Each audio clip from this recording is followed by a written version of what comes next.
Donc à chaque conf 2D3, on aura à la place d'un dossier court l'interprétation à faire de 4 électrocardiogrammes typiques de patients qui ont été hospitalisés. Donc ce sont des électrocardiogrammes scannés. Donc ils sont assez typiques de pathologie cardiovasculaire. À chaque fois, il faudra les interpréter. Je vous donnerai pour cela un petit peu de contexte clinique. Donc j'insiste, ce qui est très important lorsque vous analysez un électrocardiogramme, c'est d'aller dans l'ordre. Il ne faut pas se jeter au diagnostic, même si au bout d'un moment ça vous paraîtra évident au premier coup d'œil. Commencez toujours par la fréquence cardiaque, dire s'il y a une tachycardie, une bradycardie ou si elle est normale. Analysez l'axe des QRS, dites si le rythme est sinusal, régulier ou pas. Ensuite, vous analysez l'onde P, l'espace PR, le QRS, la repolarisation et recherchez la présence ou l'absence d'onde Q. Une fois que vous avez tout analysé, vous pouvez donner, en fonction du contexte clinique et de ce que vous avez interprété, un diagnostic si on vous le demande.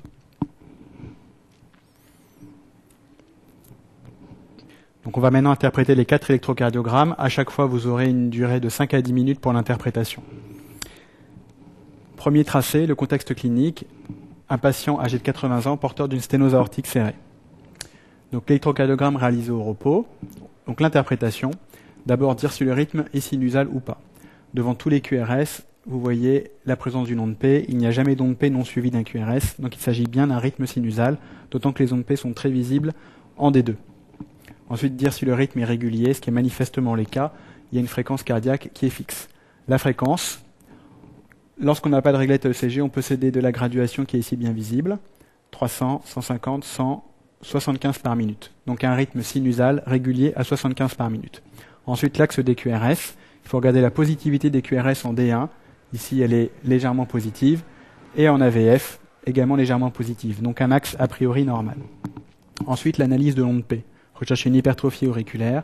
Il faudrait de grandes ondes P en D2 et des ondes P biphasiques en V1, ce qui n'est pas strictement le cas puisqu'elles sont simplement négatives ici. Donc les ondes P sont normales.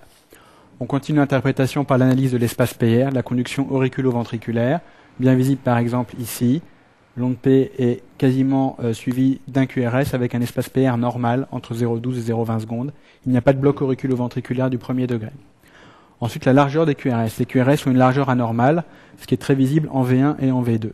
Lorsque les QRS sont larges, il s'agit forcément d'un bloc de branche, lorsque le rythme est sinusal et régulier. Lorsqu'on a un bloc de branche, il faut dire s'il est droit ou gauche. Un bloc de branche droit, les critères diagnostiques sont la présence d'un aspect RSR' en V1, V2, que nous avons ici, R, S, R', même chose en V2, un petit peu en V3. L'autre paramètre, l'autre critère diagnostique, grande onde R et grande onde S en V5, V6. C'est également le cas ici. Donc on a un aspect typique de bloc de branche droit, complet, puisque les QRS sont très larges. Enfin, la repolarisation. Il existe des ondes T négatives en V1, V2, V3, mais ces troubles de la repolarisation sont probablement en rapport avec le bloc de branche droit complet de la patiente, puisqu'on ne les retrouve nulle part ailleurs. Donc l'interprétation, rythme sinusal régulier, 75 par minute, axe normal, onde P normale, espace PR normal, une onde Q isolée en D3 lorsque les troubles de la repolarisation ou la présence d'onde Q sont isolés dans une seule dérivation, ça n'a aucun caractère diagnostique. Les QRS sont larges, RSR' en V1, V2, grand R, grand S en V5, V6 avec onde T négative dans les mêmes dérivations. Donc il s'agit d'un bloc de branche droit complet avec trouble de la repolarisation en rapport. Cette anomalie est très fréquente chez les patients atteints de rétrécissement aortique calcifié. Il existe des calcifications au niveau des tissus de conduction qui peuvent altérer la conduction en fonction de l'âge. Deuxième électrocardiogramme, le contexte clinique. Patient également âgé de 85 ans, traité par antiarythmique, la cordarone au long cours, pour une EFA afin d'en éviter les récidives. Donc l'électrocardiogramme, le rythme est sinusal. Nous avons une onde P avant tous les QRS qui se trouve bien avant le QRS, juste à la fin de l'onde T du QRS précédent. Donc le rythme est sinusal. Les QRS sont fins et réguliers, à une fréquence d'environ 75 par minute également. L'axe des QRS, les QRS sont positifs en D1 et positifs en AVF, donc l'axe est normal. L'onde P est normale, il n'y a pas d'hypertrophie auriculaire droite ou gauche. L'espace PR est manifestement très allongé, mais fixe.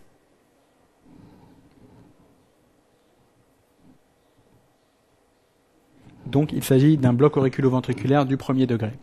Le reste de l'interprétation électrocardiogramme, les QRS sont fins, il n'y a pas de bloc de branche. Absence d'anomalie de la repolarisation, les ondes T sont positives, voire un peu plates dans certaines dérivations, mais il n'y a pas de signe ischémique évident.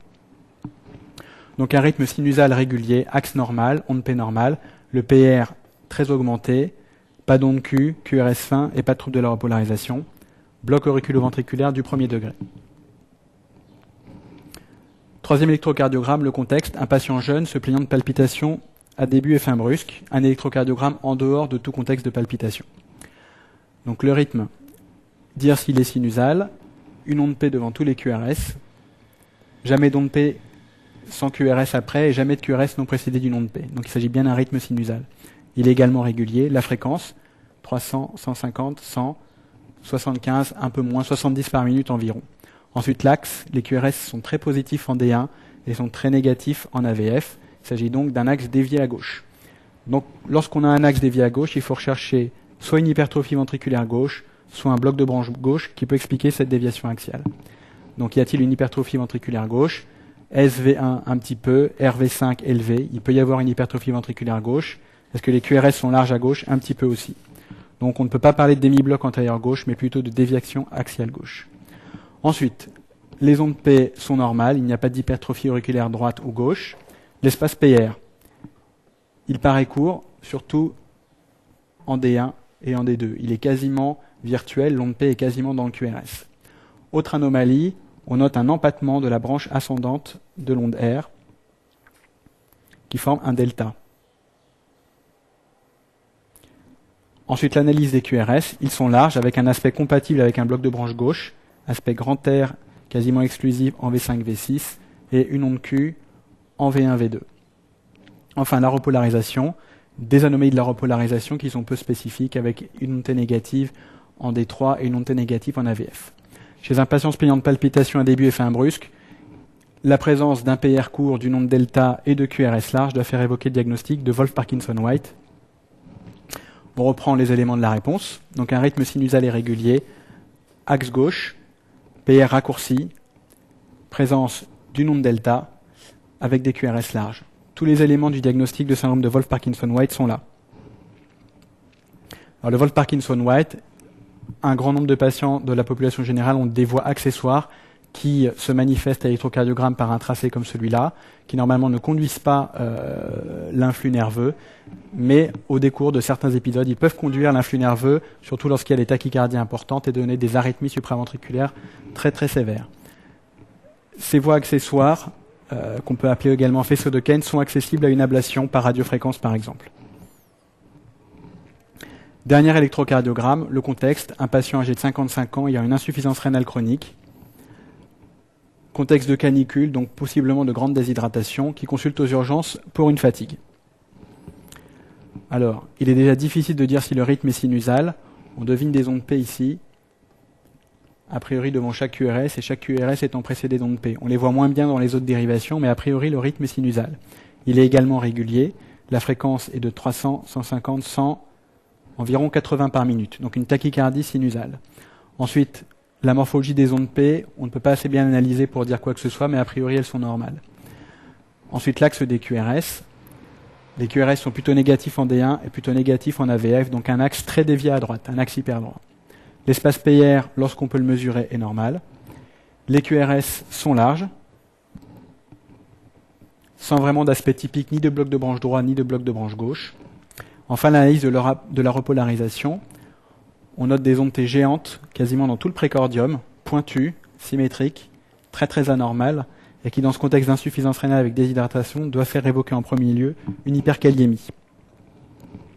Donc on reprend, rythme sinusal régulier, axe très dévié à droite, un PR normal, des QRS très larges, et surtout des grandes ondes T géantes et positives, diffuses, dans un contexte d'hyperkaliémie a priori menaçante. L'hyperkaliémie peut donner des troubles de la conduction, des blocs auriculo-ventriculaires du premier, deuxième, troisième degré, du BAV complet, mais donne également des atteintes d'allure ischémique. On fait le diagnostic différentiel avec une ischémie coronaire puisque cette atteinte est diffuse.